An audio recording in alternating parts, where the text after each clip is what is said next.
নমস্কার। ঠাকুরবাড়ির প্রজ্ঞাসুন্দরী দেবীকে চেনেন না এমন লোক বাংলায় খুব কম আছেন।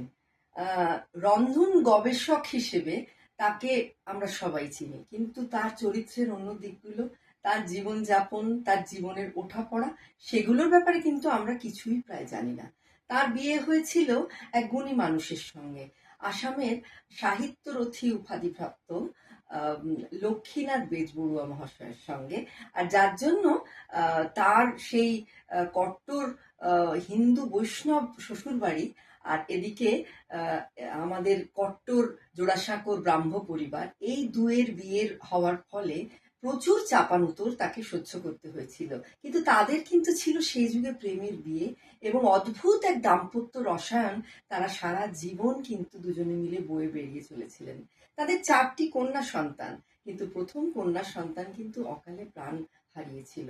আর তার কনিষ্ঠা কন্যা দীপিকা কিন্তু একসময় ডায়োসেশন চার্চের প্রভাবে খ্রিস্টান হয়ে গেছিল।